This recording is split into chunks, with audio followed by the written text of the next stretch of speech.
wọ́n ní lecturer kan kú sórí obìnrin ọmọ 200 level. Mo wá comment sábẹ́ post yẹn pé stop immorality, they will not listen. Ọmọbìnrin kan wá ní ṣèbẹ́yìn náà lẹ́lẹ́yàn tí ó bá ní sẹ́ẹ̀sì yóò ní prostate cancer. So ńgbà tá a bá sọ pé ọkùnrin tí ò bá ní sẹ́ẹ̀sì yóò stand the risk of prostate cancer, ṣé immorality làwa nìkan lọ mọ̀ ṣe?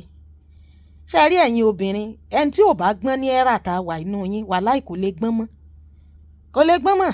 The gospel truth and the scientific truth ó ní pé ọkùnrin tí ò bá ní constant intercourse ó stand the risk of prostate enlargement. Go and ask medical doctors. The more bí àtọ̀ bá ṣe ń jáde níbi lára ọkùnrin, bẹ́ẹ̀ ni prostate níbi tí àtọ̀ ti ń wà secreted ló máa wà healthy. Débi pé nature gan, tí nature bá rí pé semen bag ti kún, nature máa expel díẹ̀ jáde fún rẹ̀ naturally. It's just like tẹ́ bá ti táàpù omi tẹ́ ti pa for years tó ti dípẹ̀tà tó ti dógùn, by the time tẹ́ bá máa ṣí ẹ rí pé omi ẹ̀ máa pọ́n, unlike tap tó ń pọn mí bẹ̀ tó ń pọn mí bẹ̀ constantly often and often and often and often. Bó ṣe rí nìyẹn. Ọkùnrin tí ò ní ìbálòpọ̀ tó dẹ̀ yẹ kó máa ní, tí àwọn àtọ̀ bá ti rọjò sínú prostate tó bá yá ó máa wú. Ẹ̀bẹ̀ yẹn, so tọkùnrin ò bá ní ìbálòpọ̀, especially ọkùnrin tó ṣì wà ní prime age, ó stand the risk of prostate enlargement. It is a gospel truth, it is a balanced truth. Bẹ́ẹ̀ ọlá pé many of you have never been to school. Ìmí inú yín gan kò lè dá WAEC pass. Some people have never been to university. Ṣé ẹ feel pé you think I'm doing my video to make you happy? I know they do my content to make you happy. If you are not ready to learn, you get out of my page. Tá a bá sọ pọ́kùnrin tí ò bá bóbìnrin ṣe, ó máa ní ó stand risk prostate enlargement. Kì í sàárín rí sọ. Nǹkan tí ìwé sọ nìyẹn. Torí ẹ̀ la ṣe ń sọ fáwọn ọkùnrin instead tán fi máa bá yé àwọn ọmọ jẹ́ kiri, táwọn lecturer máa dó àwọn ọmọ torí máàkì. Tó bá ti feel pé ìyàwó tó fẹ́ ó ń fòbòdùn ẹ̀ lọ fẹ́ ìyàwó. Society of moral làwa ń build. Bẹ́ẹ̀ ọlá wípé ọ̀pọ̀lọpọ̀ yín orí burúkú tẹ́ ń ṣe fáwọn ọkọ, ẹ fẹ́ kán mọ́ gbà á, kán mọ́ wà burúkú, kán dẹ̀ máa take care. Ẹ̀yin máa ṣe rádaràda, ẹ fẹ́ káwọn gbà. Ẹ ní àwọn ọkùnrin wọn ò faithful. Tán bá ní ẹjẹ́ á ṣe DNA test, ẹ̀yin obìnrin lẹ máa sá. Men are not faithful, they are cheating. And if they say we declare free DNA test, women go run away. Èmi ò rán ya yín. Me I look like person wey send person. Tí n bá rán yín ni màá ti kúrò lórí cyberspace for so many years. So nígbà táwọn sọ wípé stop immorality, ẹ wá ní ṣe lẹ́yìn náà ní any prostate. Of course ọkùnrin tí ò bá dóòbò bó ṣe tó àti bó ṣe yẹ, ó stand the risk of prostate cancer.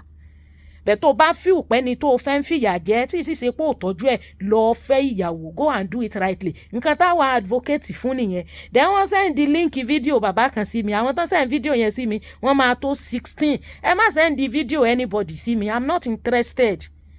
Whatever anybody want to say, let them say it. We keep saying what we are saying. Ọkùnrin tí ó ṣe rí nígbà tí àtọ̀ tó bá ti wà secreted from the prostate. Epididymis ibẹ̀ ni storage site àtọ̀.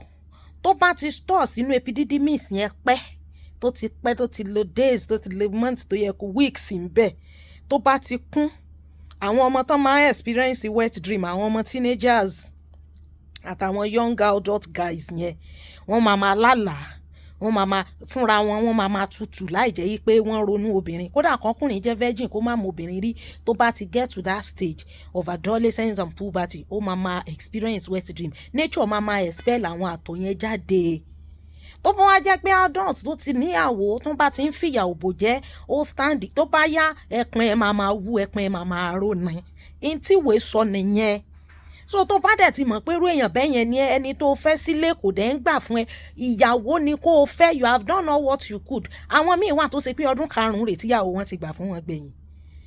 Ọkùnrin lè ya aláìdá nínú ilé. Tó bá fi ìpọ́ ọkùnrin yóò da ìwẹ̀ ò da, kúkú fi lẹ̀. Ó lè wà lábẹ́ òrùlé ọkùnrin kó wá mọ gbóbò pamọ́ kó wá ní kó mọ̀ lọ fẹ́ yàwó.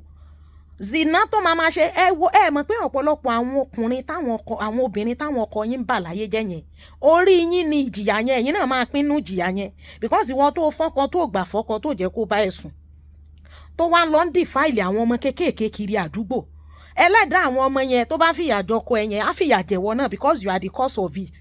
Bí àwọn ọkùnrin tó rí wọn bá pé wọn á mọ̀ wípé irú lecturer tó lọ kú sórí òbò nísìn kò yẹ kó rí bẹ́ẹ̀ àti ẹ̀gbọ́n pé oníṣekúṣe bóyá máa ń ṣe nìyẹn ó ṣeé ṣe kó jẹ́ pé kì í ṣe fault ìyàwó ẹ̀ òun ló wà immoral bẹ́ẹ̀ ìwọ dìndìnrín dín róbó tó ń bẹ́ mi sọ pé ṣe bẹ́yìn náà lẹ́ni wọ́n ní prostate cancer of course nǹkan tí ìwé sọ nìyẹn kémi tó dáyé nìyẹn ti wà ọkùnrin tó bá yẹ kó dóòbò tí yóò dóòbò lákòókò tó tó àti bó ṣe yẹ tátọ̀ bá rọjò sí ní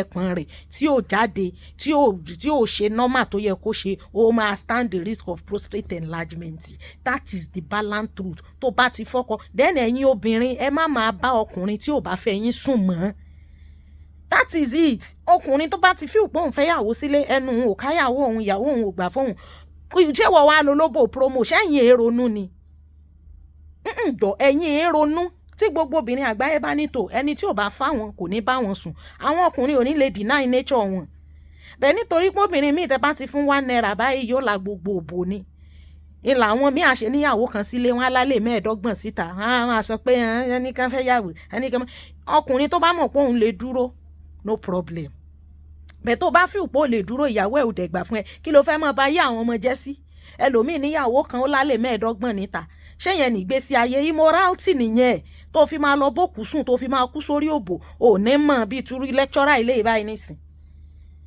So in order to respect yourself to maintain your integrity fẹ́ ìyàwó níṣu lọ́kà sọ̀rọ̀ mi sì yí ẹbẹ̀ yẹn ìta ń sọ nìyẹn àwọn promote immorality ń bì ẹ̀yin ẹni monogamy ìsọnù ẹ̀yin lẹ́yìn promote immorality wọ́n rí tí mami Juliana ń sọ̀rọ̀ conference pastor wife kan máa ṣe sex talk ń bẹ̀ fún kìnnì bí wọn ò bá ṣe sex talk ẹ nídìí láti dára tẹ̀yìn láàmú ẹni orí ẹ̀ bá pé tọmọ tí ṣètò ìsìnmọ̀ pọ́kùnrin ní ọ̀ kì í ṣe narcissist tó ráwọn ọkùnrin olórí burúkú míì wà tó ti pé narcissist ni wọ́n àwọn ganan bá yí obìnrin jẹ́ ọ̀tọ̀ làwọn yẹn torí pé èèyàn gidi ni ẹ ò kì í ṣe èèyàn bú gbogbo tó yí ó ṣe ló ṣe ò devalue ẹ ò gaslight ẹ ò smear campaign ẹ ò kì í ṣe narcissist fúnra ẹ̀ lọ́kàn mọ̀ wò pé jẹ́ kó wọn kàn mọ̀ hùwà burúkú ìwọ wá ń sùn kiri òun bá ọmọ inú ẹ̀ sùn kiri ìgbólẹ̀ ní mọ̀ kú sórí òbò ẹ máa kú ni. If you cannot do whatever you want to do rightly, you will keep on dying on top women.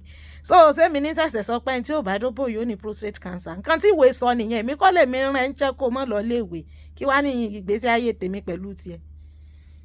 Bó ṣe jẹ́ nìyẹn ẹ máa kú sórí òbò ẹ máa kú níbẹ̀ ṣe máa kú nìyẹn tẹ́ ẹ bá ti mọ̀ pé ẹ lè fẹ́ ìyàwó láfẹ̀ẹ́ tán kẹ́ ẹ ṣe kán fẹ́ yàwó wọlé ní ṣùlọ́ká tó ṣe pé ní ẹrù ìyàwó tẹ́ ẹ gbé sílé ń bà yín ẹ lè fẹ́ yàwó lé ẹrù tẹ̀yìn ò dẹ̀ bá láti mọ̀ dìná yín yẹn ẹ máa kú náà ni bẹ́ẹ̀ kú náà kò sí ń tẹ́sí ìkan ló ń pariwo mọ́ kejì pé tọkọ òun bá kú n tó wù òun lòun máa fún gbogbo yín n tó wù òun because kẹ́ ẹ kú kán pín ogún náà wà fún ṣàṣà lóbìnrin tó nífẹ̀ẹ́ ọkùnrin mọ́ ní ẹ̀sìn àtàn mo jókòó tí mo ṣe gbá mo ṣàwo mo ṣe kò bá bàa sásùn obìnrin tí ọ̀bọ̀kùnrin dá £1 nù gbogbo property tòní náà yóò náà jọ kó property jọ ni kó lè kú kẹ́ ẹ lè pínpín ẹ̀ náà lẹ jókòó sí ṣé mi lè á ń sọ fún pé bẹ́yìn náà lẹ́ni èmi kọ́ mo wí bẹ́ẹ̀ ń tíwèé wínú ọkùnrin tí ò bá ṣe tí ò bá ní ìbálòpọ̀ ní àkókò tó tó àti tó yẹ ìwé sọ pé a man should ejaculate at least 21 times a month.